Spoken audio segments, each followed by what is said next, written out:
everybody. I think I can't say good morning or good afternoon starting at noon here, so hello, welcome back. I think this is our first standard speaker series of 2024. I am actually thrilled to welcome Dr. Daniel Yergin to talk with all of us. I, as usual, will talk for a little bit, but then open it up to questions because I know everybody's going to want to hear from him. This is going to be my most challenging one yet. Because I think I could honestly speak to you ad infinitum on all the various topics that you cover. Dan is a renowned author, historian, economist, political scientist, television personality, consultant, advisor to presidents, world leaders. I mean, the list goes on and on. He's currently vice chairman of S&P Global, Pulitzer Prize winner for The Prize, which for those who haven't read it, I strongly encourage you to go read The Prize, with his latest book, The New Map, which I think will, sort of structure a little bit of the conversation today. So thank you for being with us. Pleasure to be with you. Thank you. Before we kind of get into the substance of it, I know everybody would love to hear, a little bit about your journey and maybe some of, the formation of your career and education and how you came about to this this neck of the woods. Right. I think it was not a well-planned move by any means. Sometimes when young people come to see me, I say I'm not a role model. There's a lot of accident in it, but in life there's a lot of accident. I did a PhD at Cambridge University after undergraduate, mainly because you didn't have to pass a language requirement and there were no courses. They said, go away and write a book. So I wrote my first book, which was a book actually on the origins of the Cold War called Shattered Peace.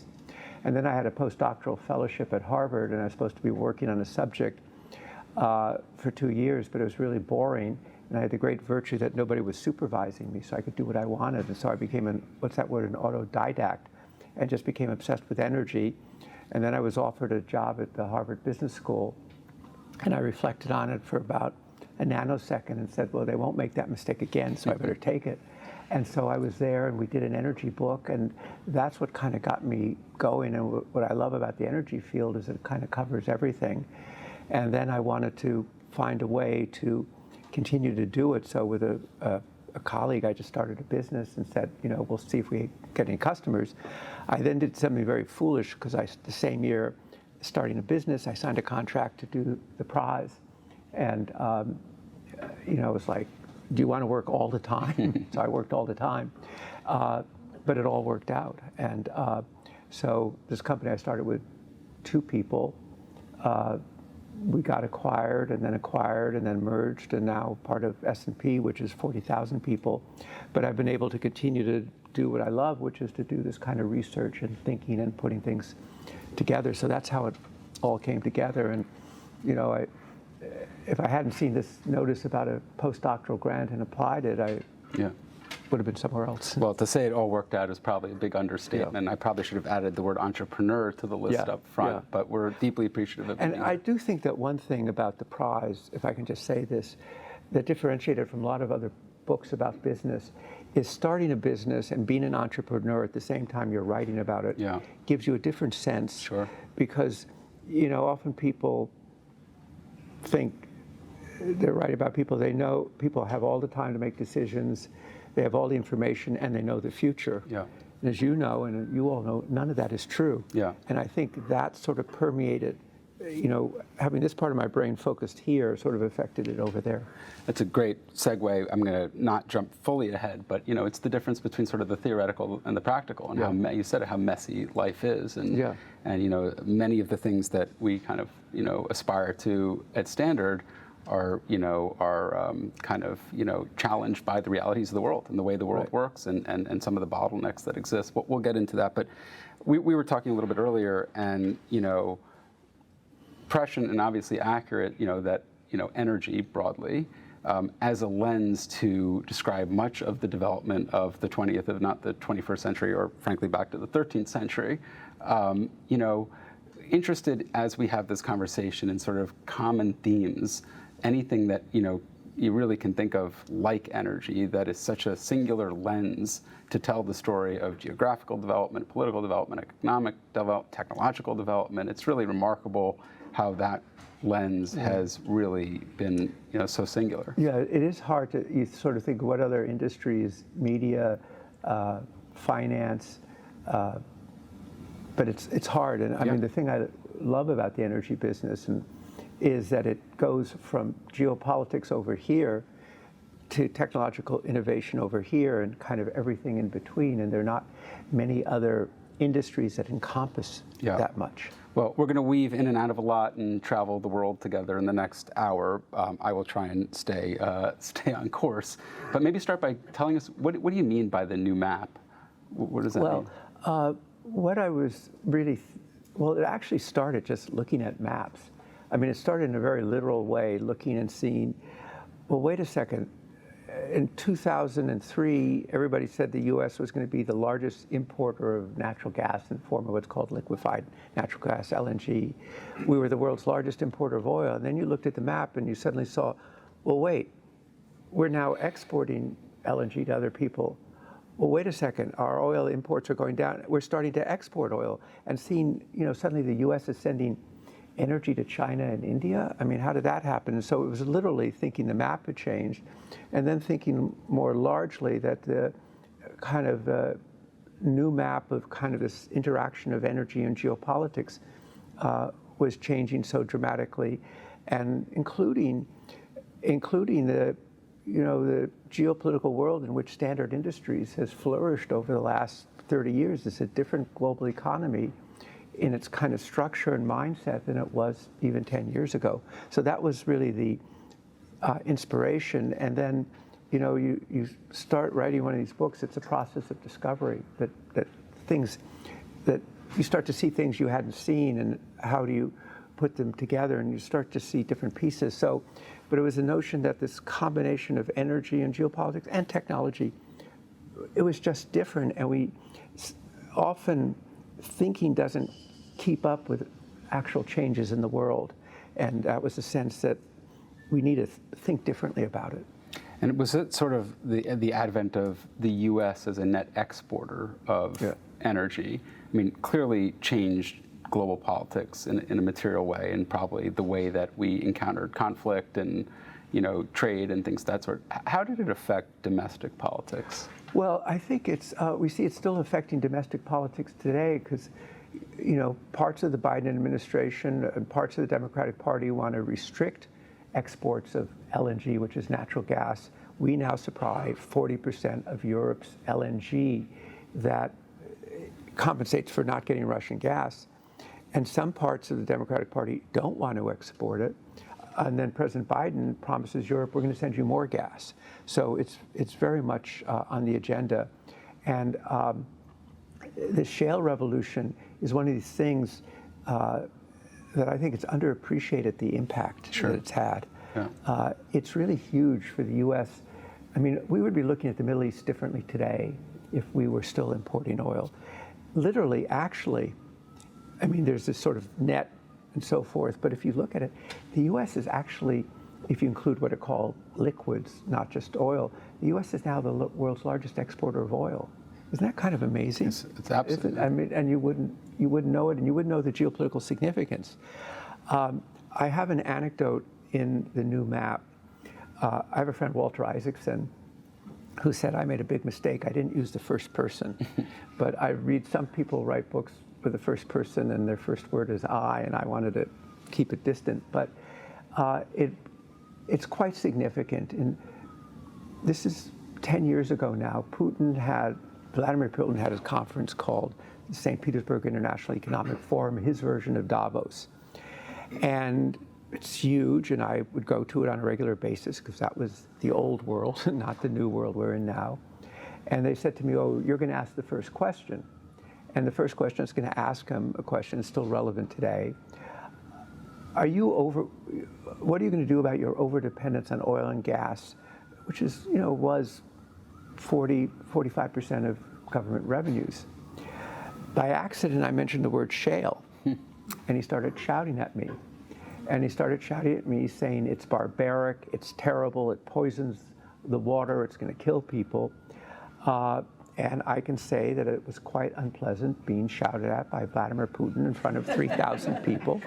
You wanted to keep a low profile, which meant slumping down in your seat. But afterwards, I reflected there were two reasons he didn't like shale. One was it would increase U.S. influence in the world, and the fact that the U.S. exports energy. I'm on this, been on this advisory board to the Indian government. It's the exports of U.S. energy to India are an important element in a better relationship we have with India. And the second reason is that someday shale gas would compete with Russian gas. Who knew that it would help replace Russian gas? But Putin actually saw it earlier than a lot of people in this country did. So it's not only the economic significance that we're not only not sending hundreds of billions of dollars overseas, but those dollars are staying here, but it's the way that it kind of knits the world together, the geopolitical significance of it.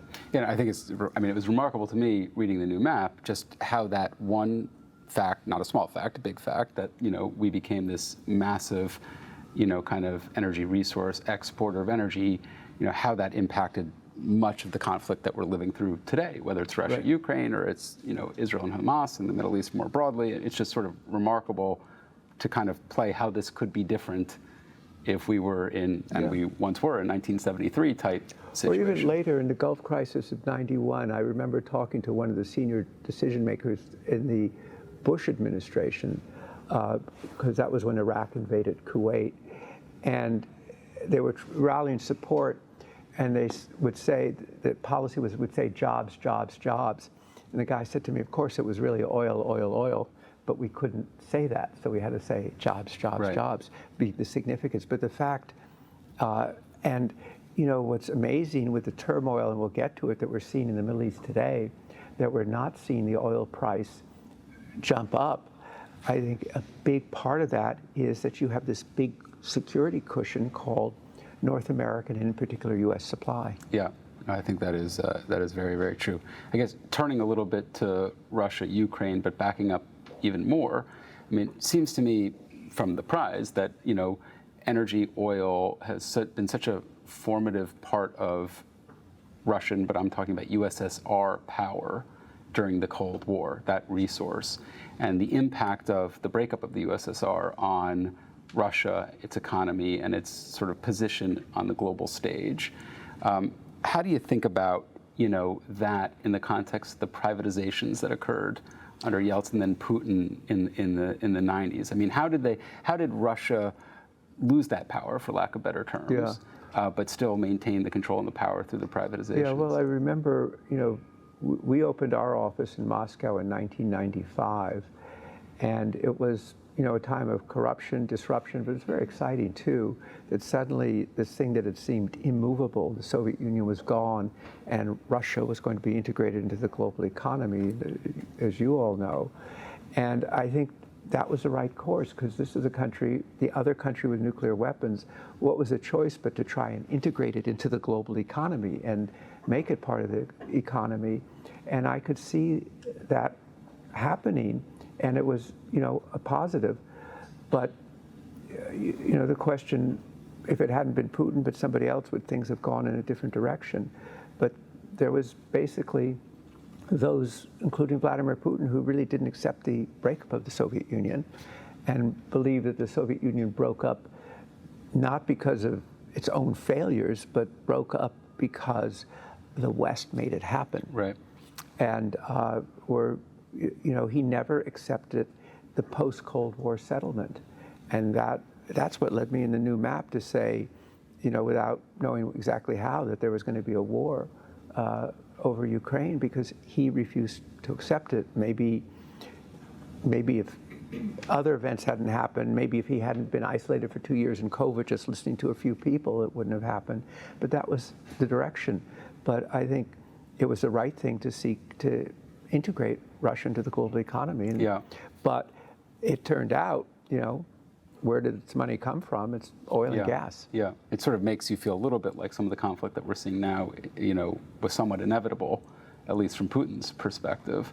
How much of that can you sort of mark in Crimea in 2014 versus Ukraine in 2020? Well, I think I think Crimea, when you look back on it, and by the way, there's been a war since 2014 being fought in Ukraine, but I think it was kind of unremarked. I mean, it was kind of accepted and not accepted at the same time. The difference here, I mean, if Putin had just seized eastern Ukraine, he might have progressed, but he was so overconfident in terms of what he did. Yeah, and a lot of the sort of narrative early on when we created as a country or as a Western world created sanction lists and those types of responses was that it was really going to hurt the Russian economy and hurt Putin. Not sure that's how it's played out. I remember in about a month before the war talking to people, senior level in the U.S. government, they said, we're going to put the toughest sanctions in place, and it's never been this tough before, and it's going to mobilize the Russian economy.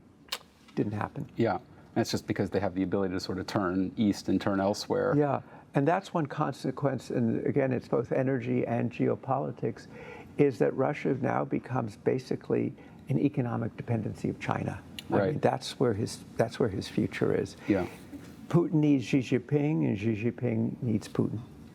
Before we turn to China, natural segue, interested sort of in the gas situation in Europe. I mean, I can recall from our own business sort of a lot of the anxiety around energy in Germany in particular. What happened? I mean, what did happen to your companies during that period? I mean, there was a lot of anxiety around it. There were moments where we were counting stockpiles, and not our stockpiles, but sort of government stockpiles, and it never really manifested itself to be a particular crisis, but it was, and obviously LNG has been a much more important topic, broadly speaking, but I think, Germany is a very important country for us. It's a large part of the business, and it's got a lot of challenge right now, and we're there for the long term, but it's a tough moment, but can only imagine how much more difficult that moment could have been. Right. It was a very close call. It was a very close call. And in a way, the crisis got solved primarily by price. Yeah. In a really dramatic way. It also got solved by starving other countries of gas, because the gas that was going to go to Pakistan or Bangladesh at this price, they didn't have it anymore, and they had to burn coal or shut factories. Europe managed to get through it, and I think it was this remarkable ability to mobilize LNG, again, liquefied natural gas for those who don't follow it, and the U.S. is now the world's largest exporter of liquefied natural gas. I literally remember that first winter, it just not being as cold of a winter as people had predicted, being a big kind of kick save. But there's still, and I don't think it would affect your businesses so much because of the nature of your business, but certainly in German industrial sectors, they still talk about the concern about kind of a semi-deindustrialization of Germany because they don't have that cheap, reliable Russian gas that they had before. Yeah, total side note, but it wasn't until I read your books that I remember the kind of the narrative around the Japanese economy transitioning from an industrial manufacturing economy to a service-oriented economy, and I'm not sure when that was going on, I had connected the dot about energy and just sort of their lack of, kind of domestic energy supply being a big driver of that entire economic shift to a service economy. Yeah, well, and Japan, of all the countries that has always focused on energy security, reliable supplies, as opposed to we go up and down on it, others do, it's Japan because they have no energy of their own. Yeah, it's remarkable. So turning to China a little bit, interested sort of at least an abbreviated version of how U.S. policy towards China, the U.S.-Chinese relationship has evolved over Obama, Trump, Biden, because it has. Well, I remember I started going to China in the late 90s, and I remember, in our work, we worked on IPOs of Chinese companies, and I remember asking actually the energy minister of China at one point, why are you privatizing your companies? You're going to have to now have to answer to 26-year-old stock analysts in London or Singapore or Hong Kong or New York. And his words stuck in my mind. He said, we have to benchmark against the world economy. And so I tried to, find a way to frame it in the new map, and basically said, looking back, we had what I called the WTO consensus, World Trade Organization. That is basically globalization. We're all in this together. And a classic example was the 2008 financial crisis, when you had this really close coordination between the US and China. Who was the first country to actually pull out, get things going again? It was China. When COVID happened, to say there was no dialogue would probably be an understatement in terms of it. So, and I remember a Silicon Valley VC saying to me, "Oh, you can't have a Silicon Valley strategy. You have to have a China strategy at the same time." In other words, just so tightly integrated. And then it started, and that was, of course, Clinton was the leading proponent of it, because he pushed for the China to become part of the WTO. And although the integration had started before then, and you certainly know, I mean, I don't think people realize how integrated our economies became. Yeah. My favorite thing, which nobody thinks about, is vitamin C. I don't know how many people on the screen are, but how many of you take a vitamin C pill in the morning, or a vitamin? Probably more of you should, but what I was told is something like 95% of the active pharmaceutical ingredient in vitamin C in the United States comes from China. I mean, we know about chips and masks and things like that, but vitamin C, that just tells you how integrated it is. But around, late Obama, Xi becomes president, it starts to change. Yeah.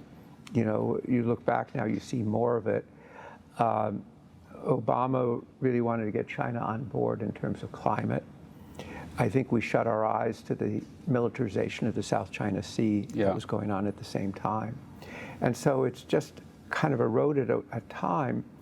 And of course, it became particularly visible when Trump became president. But I remember asking a moderate, private sector oriented Democratic senator, when did you start to change your mind about China?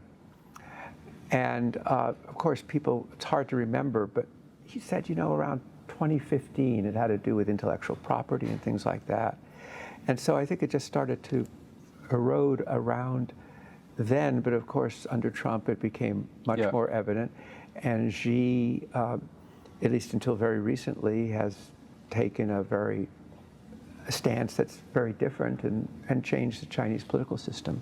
People talk a lot now about decoupling.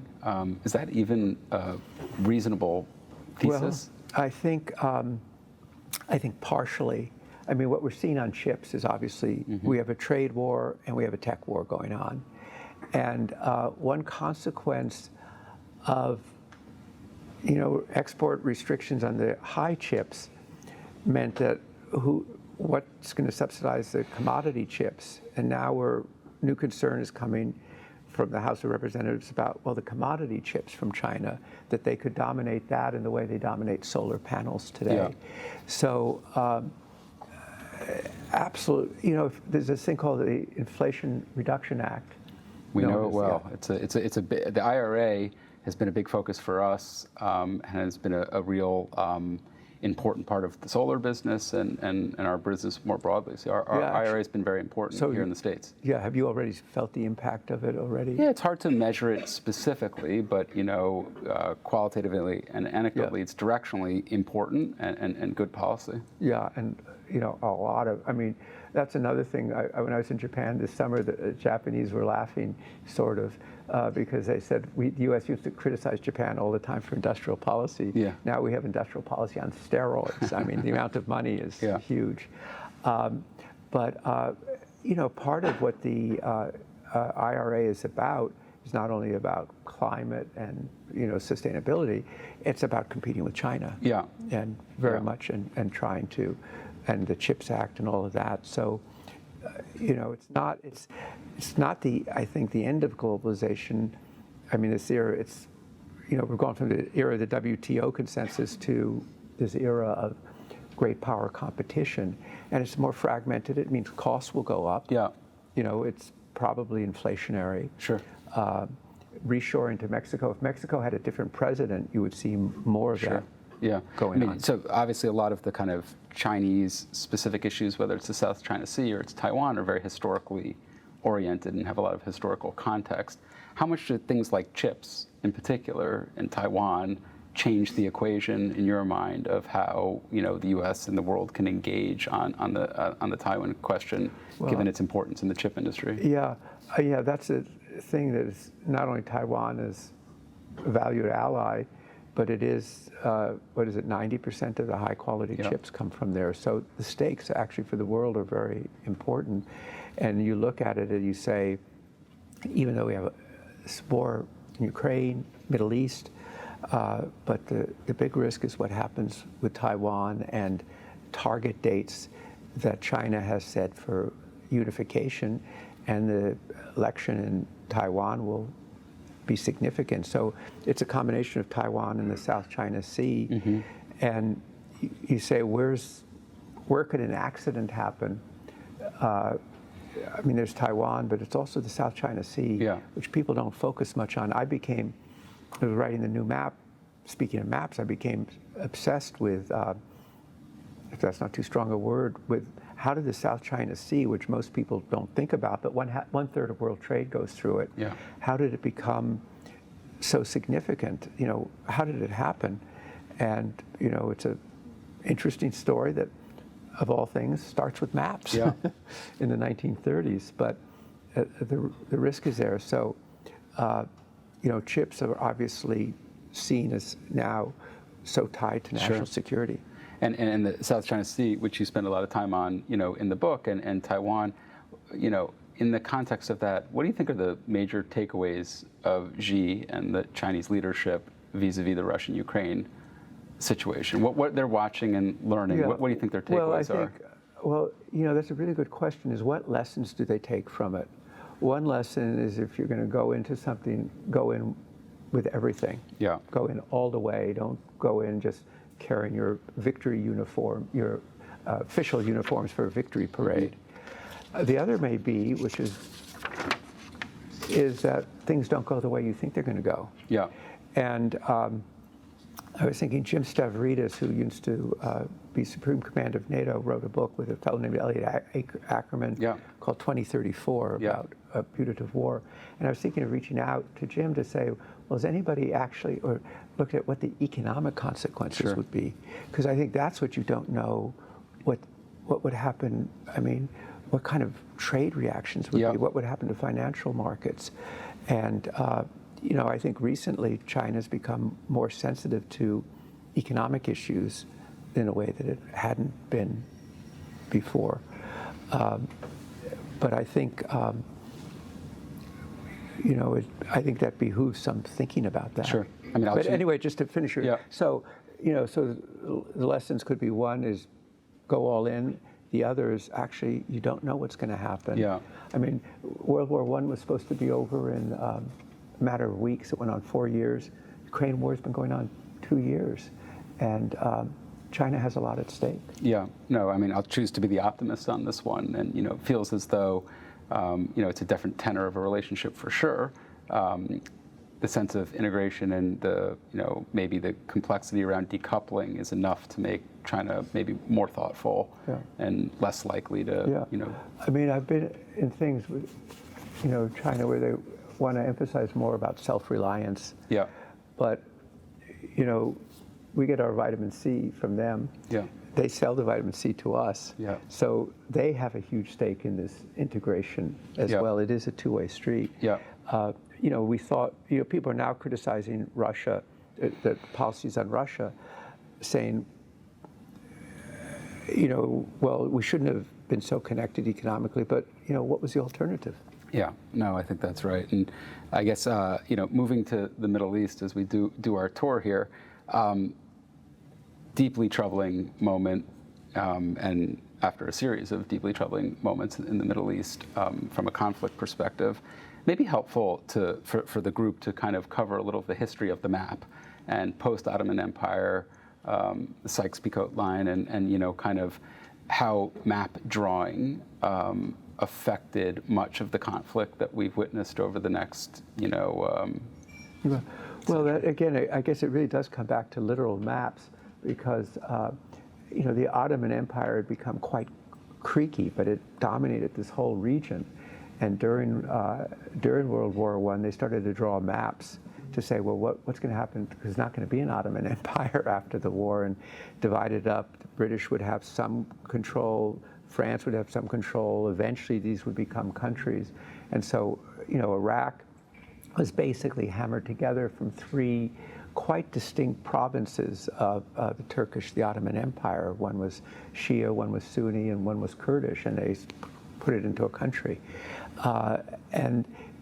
The map has been challenged in various different forms, and of course there was also the notion of a Jewish homeland there, which would have involved the movement of the Jewish populations from different parts of the world. I mean, one of the things I found when I was writing the prize is that the population in 1920, the largest single ethnic group in Baghdad were Jews.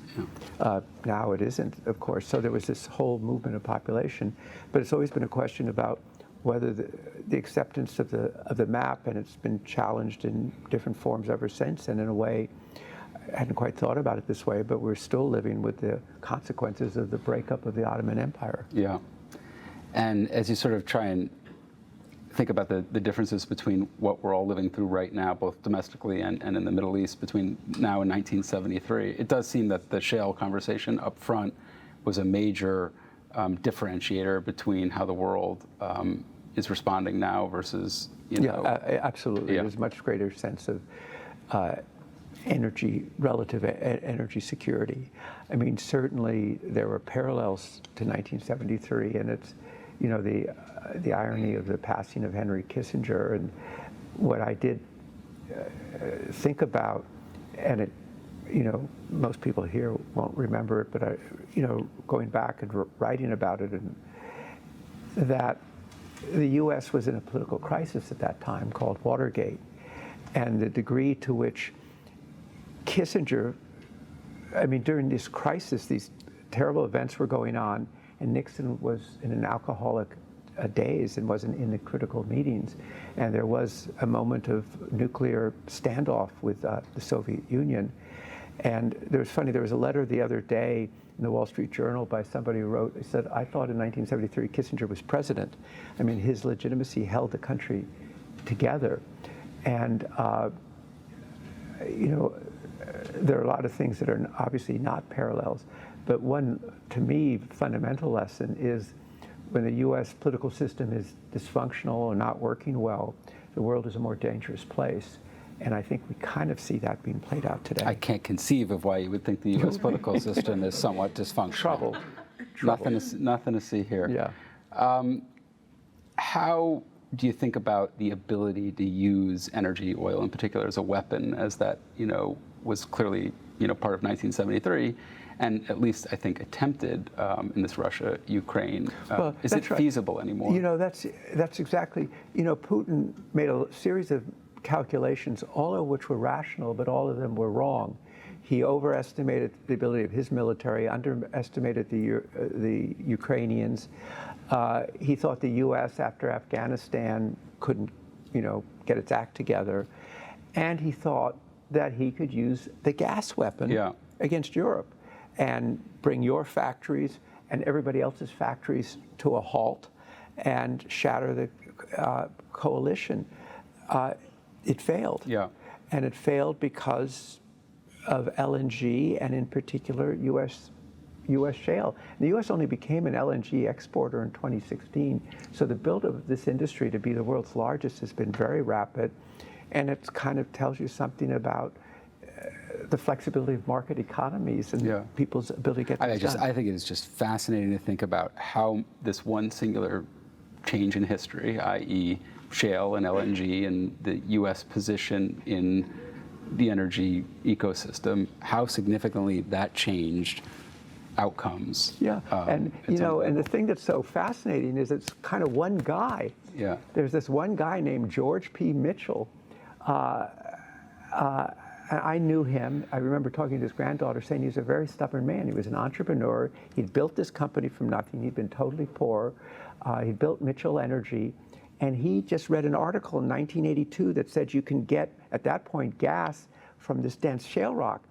And everybody said, you're wrong. The textbook said you're wrong. And they said, George, you're wasting your money. Although it's a public company, he had 2 shares of stock and he controlled the company. He said, well, it's my money. If I want to waste it, I'll waste it. But it took like 20 years. And then it happened and it changed the world. And, you know, if it hadn't been for George P. Mitchell, you know, Putin might well have had his way. Yeah. But before we move on, so that just underscores the importance of entrepreneurs. Yes, we agree. OPEC, how has the role of OPEC changed with this sort of more recent development? It's first, I think OPEC, you know, which is the Organization of Petroleum Exporting Countries, and now it's OPEC Plus because you have Russia and Kazakhstan and other countries, and it's basically tries to balance the market. Yeah. Saudi Arabia is the dominant member in it. They've been cutting back because here we are, world oil demand growing by maybe 2 million barrels a day, which is significant growth last year. But this growth from shale and other sources is greater. It's supply and demand. And supply is greater than demand right now. And so they're cutting back and trying to sort of wait until the second half of the year when they think demand will start to catch up again. But it's, you know, they want to keep prices probably, you know, for those who don't follow oil, kind of keep it above sort of $80 a barrel because they need the revenues. Is OPEC as kind of influential as it once was? No, I mean, you know, there was a time. First, what happened when the oil crisis? People had never heard of OPEC. Then it became OPEC was this sort of super organization, and then it turned out it's basically like a trade association of oil exporting countries. It's important, but it's one player, and it's had to adjust to a world in which today, if you include all oil and natural gas, North America, US and Canada, produce more of these hydrocarbons in the Middle East. So it's just, it's going back to what you've raised before. It's not only a market rebalancing, but it's a geopolitical rebalancing. Yeah. So turning to a topic that I know is near and dear to you in the new map, but very, very near and dear to what we do all day, every day, is sort of the concept of an energy transition. And, you know, I think we are deeply rooted in traditional economy, in traditional industry, as a roofing manufacturer, as a catalyst manufacturer. I think, you know, with 220 odd plants around the world, I mean, we are very rooted in the physical world. Have spent a lot of time thinking about kind of the nexus between the physical world and innovation and digitalization, and frankly, how different that is, i.e., you know, to transform the physical world is just an entirely different endeavor with different challenges and bottlenecks than transforming, you know, the digital world. How do you think about an energy transition? What does an energy transition even mean? Right. Well, first, I think your distinction between the physical world and the digital world is a very helpful one, and I think we can add to it the physical world, the digital world, and the world of, I don't know what we call them, people doing scenarios. Right. Because you can do remarkable things in scenarios and accomplish incredible things in scenarios, but it doesn't necessarily translate as you put it into the physical world, and standard industries is very much located in the physical world. I became very curious because everywhere in the world I would go, people talk about the energy transition. So when I was writing the new map, I said, well, I better really understand energy transitions. And I really went into the history of it. I even went out on a limb and said the energy transition began in January 1709 when a English metalworker found out that you could make better iron using coal rather than wood. But so all the other energy transitions like happened over a century. Yeah. It took a long time, and there would be government policies like the Royal Navy saying before World War I we're going to convert from oil to oil from coal, but basically driven by economics and technology. Yeah. And the best example of that is, and by the way, energy transitions are also energy additions. Right. Here's the best example of that. In 1859, oil is discovered in western Pennsylvania. It's not till the 1960s that oil overtakes coal as the world's #1 energy resource. Today, the world uses 3 times as much coal as it used in the 1960s. And I think last year, and certainly the year before, was the highest consumption ever. So energy transition is also energy addition. Now you're saying, oh, energy transition is we're going to go from system A to system B. And by the way, we're going to do it in 26 years. But you have this problem called the physical world that you have to deal with. Yeah. And so I think there's been this simple notion out there that's kind of in speeches and everything that it's just a scenario. You're just going to go like that, or you're going to go like that. It's all going to happen. But then you get to the real world, the physical world. Yeah. And Standard Industries is, a good example. We have a $105 trillion world economy. Are you going to just change all the roofs in 5 years? We'll try. Try 3, maybe. I'm like fine with that. Yeah. Put that in your business plan, right? Yeah, exactly. But so how do you have this huge embedded system, and you're just going to change it all, and you're going to, in 11 years, you're not going to sell any more gasoline-powered cars in the United States, and we'll come back to cars in a second. So there's that. Secondly, something that's really important that I think a lot of the thinking was actually developed during COVID when demand was down, economies were weak. But what's come back on the table, as your experience in Germany shows, is energy security is back on the table. Yeah. And so, and if you looked at the latest Chinese 5-year plan, they have energy security before energy transition in their objectives. At least that's our colleagues in China who can read Chinese tell me. And then you have a huge division between the North and the South, between the industrial world. If you live in Europe, you have $60,000 a year per capita income. If you live in Senegal, you have $3,000 per capita income. And as we were talking, in India is going to continue to burn coal because they need electricity for economic growth. Yeah. And then the subject that I've become obsessed with in the last 2 years and learned a lot, is minerals. Yeah. I mean, just the phrase I use, we're going to go from big oil to big shovels because you need a lot of minerals. Yeah, no, I mean, just to bring the point home, I think we can generally have consensus around an end state, a more sustainable world. Energy is cleaner. Yeah, the direction. That's right. Direction, and I think the debate is not where we end up; it's how we get there and how long it takes.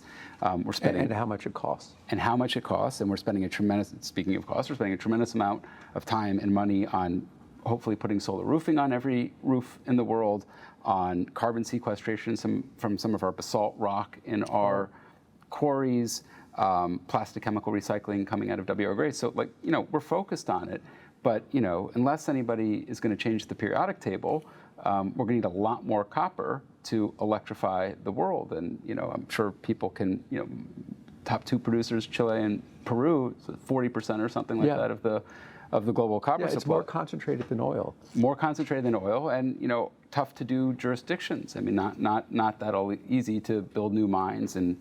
I think that's an understatement. I think that's an understatement. But these are the types of very real-world bottlenecks that we all will face trying to accomplish a really admirable, ambitious, and important goal of sustainability and less carbon in the world. Do you worry from a policy perspective, which seems, forget the market dynamics and kind of the adoption of ESG as a narrative in the public markets, which I think was incorrectly applied, notwithstanding the right ambition.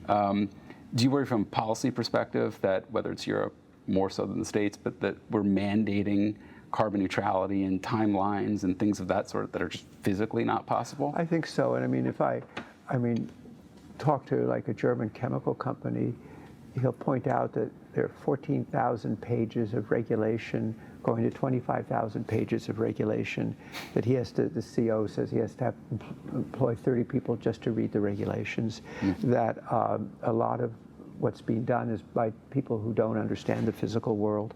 who don't understand what it is to have to produce things. Yeah. So I wonder, Europe is introducing this thing called CBAM, Carbon Border Adjustment Mechanisms, which is really a carbon tariff. So if you produce, let's say, roofing material in some other country other than Europe and you want to export to Europe, you'll have to account for the carbon, and if it at a certain level, you'll have to pay a tariff on top of it. It seems very complicated. Seems like very difficult to implement policy. Yeah. I've done what I had tried not to do, which is monopolize most of the time here before we get to everybody's Q&A. But before we wrap up, interested in your thoughts on this post-COVID, post kind of, more conflict-oriented world that we live in, the concept of nationalization and onshoring and reshoring and global integration. I mean, do you see kind of a sustainable, durable trend, or do you think this is just a wave? Well, I think a big push. We see Chinese companies moving operations to Mexico, for instance, so that they can export into the United States. Yeah. Secretary Yellen, the Treasury Secretary, has talked about small yard, high fences, meaning let's limit it. If you read the reports from the House, what's a special committee on U.S. and not China, U.S. and Chinese Communist Party, that's the name of the committee. They want really to try and break these relations. So I think it's going to be more difficult. I'd say it's just going to be a challenge, I think, for companies that have operated on the playbook of globalization, in which particularly a U.S.-China, Europe-China has been particularly significant. It's going to be a more challenging time. Yeah. Well, thank you. With that, I'm going to try and stop and open it up to questions in the room and online. So we have several questions that were submitted both before and during this very interesting conversation. So I'm going to start with a couple of those and then open it up to the room. But the first question, there have been exciting developments in nuclear technology, including recent breakthroughs on nuclear fusion and around thorium reactors. What role do you think nuclear technology plays in the energy transition? What are the key obstacles? Well, I think this COP28 that just ended has acknowledged that there's a role for nuclear, and there is this kind of renaissance around it. And the particular excitement is small modular reactors, and I think one has been licensed by the Nuclear Regulatory Commission. But when will they start to be built and in operation? In the 2030s, and you're still going to have to establish costs on them. But clearly there's activity, kind of a rebirth on nuclear. But then you discover supply chains. Like half of the world's nuclear fuels, guess where it's processed? Russia. So there's another place where there's going to be an effort at reshoring, and we've just started in the United States, the first, have restarted a recycling plant. But the kind of goals you outlined, it's hard to see how you're going to achieve them without nuclear, but it's not going to be the big conventional plants that we know in this country or in Europe because of cost. China, however, will continue to build them more cheaply and will use them. Thank you. One more question from the virtual universe before turning to the room. Considering the current geopolitical tensions, the evolving energy landscape, and the growing importance of energy independence, what are the most critical factors that will shape the global energy market and the energy self-sufficiency strategies of sovereign nations in the next decade? That's a really big question. I was about to say, that is a mouthful. In 30 seconds or less, please. Well, sustainability and energy security. Yeah. I think degrees of interdependence and independence. I mean, there is, we are moving into a world of greater emphasis on protectionism. We're going to hear a lot about it in the 2024 presidential campaign. But I think it's also continuing to assure that the levels of investment are made so that you don't actually run into very tight markets, which are much more vulnerable. I think that last point is the most important point, which is just that our conversation and our focus is that the world is set up in a very kind of binary way. You're either for it or you're against it. It's either good or it's bad. And as you sort of think through this kind of development over the next however many years, we all have to learn how to walk and chew gum, which is, continue to innovate and invest for a more sustainable future. But the light's got to go on every single day, and people need to drive to work, and they need to pay their bills, and they, need to, deal with the realities of the world until we get to that sustainable future. Yeah, there's some concern about the reliability of the U.S. electric power system Yeah. today. Is the system going to be too stressed? Thank you. In the room, are there any questions? And if so, just raise your hand and wait for the mic.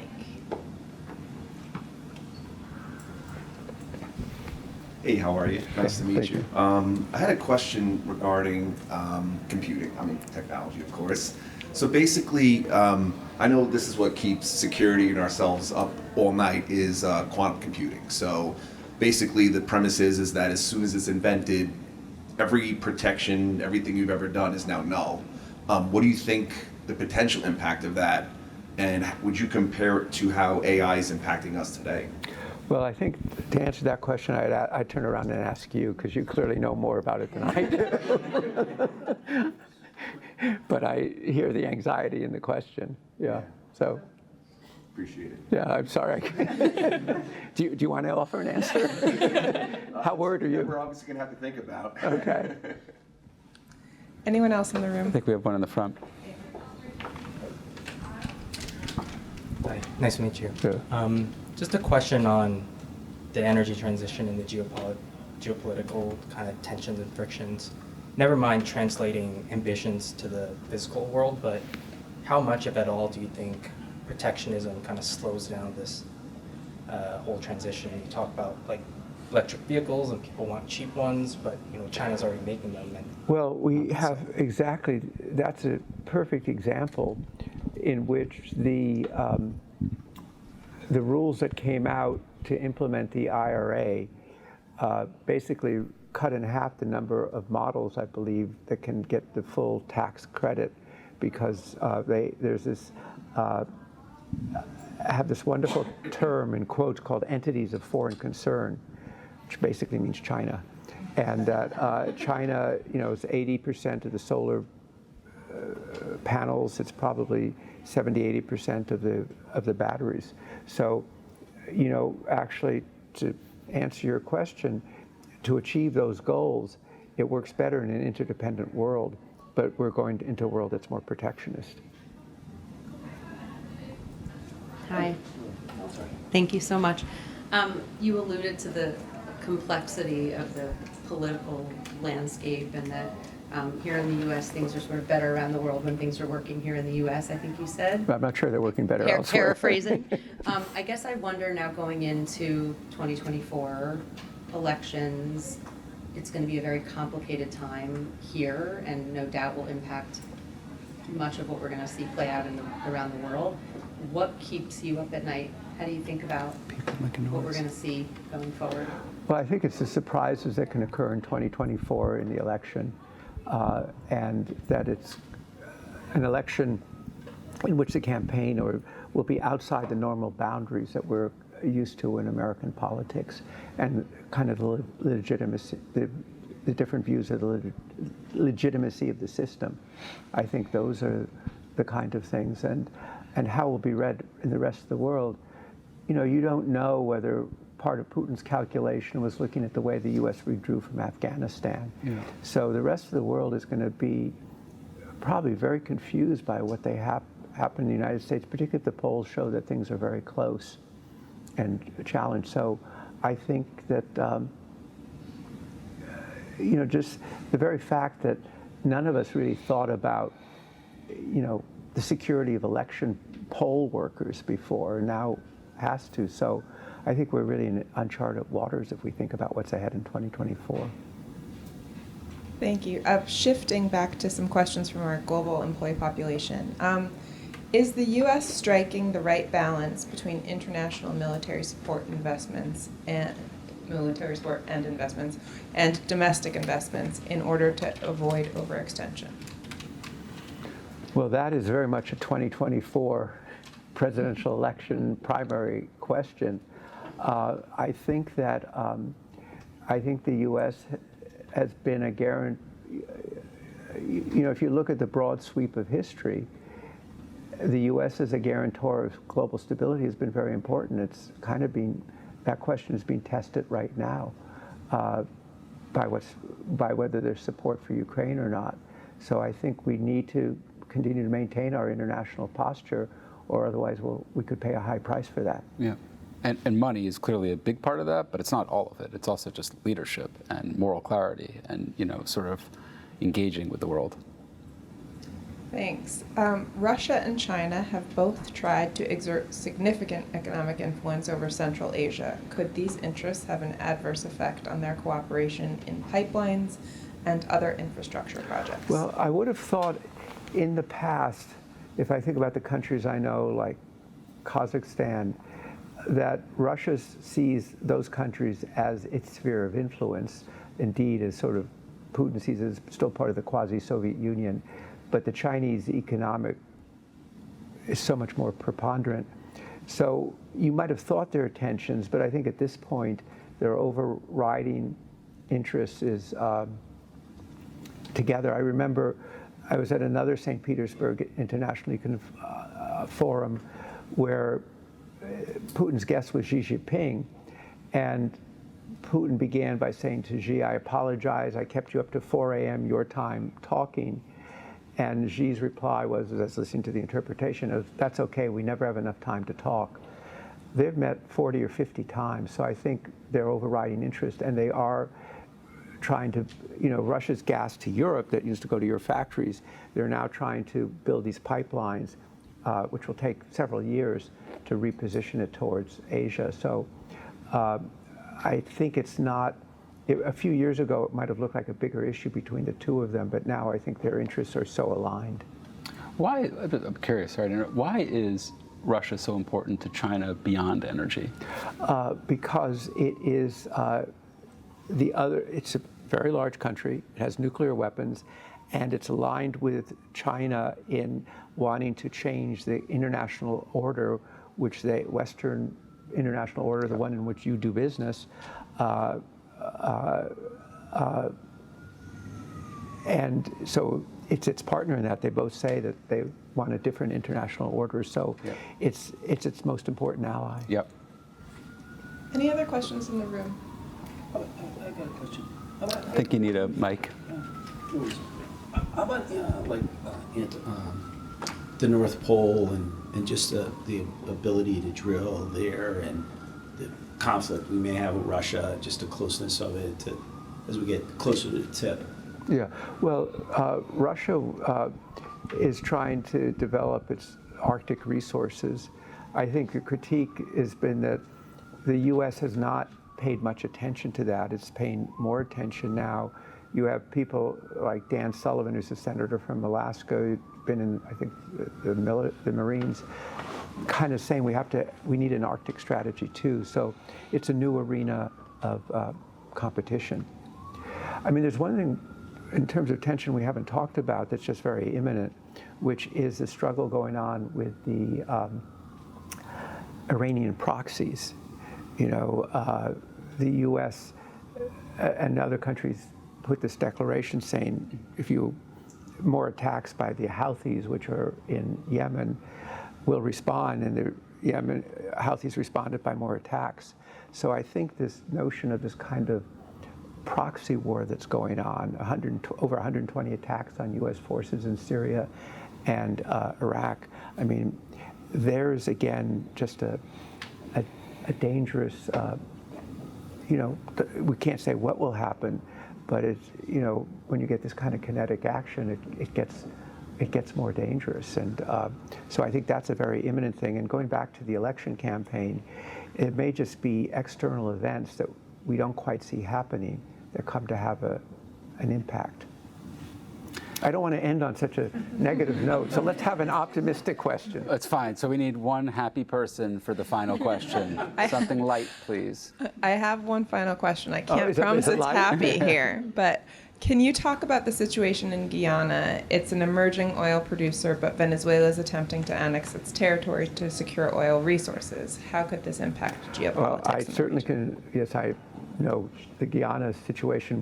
Every year we do a big conference in Houston called SEER Week, which is like 8,000 people, a sort of energy transition, geopolitical technology conference, all those things. And we had the vice president, used to be the president of Guyana, there and talked to him. Okay, not everybody knows where Guyana is. Okay, Guyana is a small country of 400,000 people on the northern coast of South America.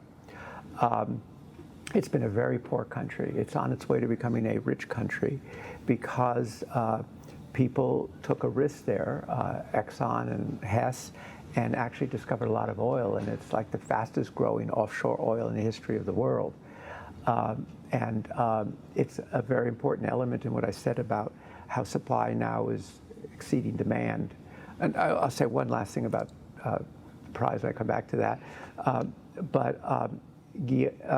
Venezuela is now objecting to, was it an 1890 arbitration which demarcated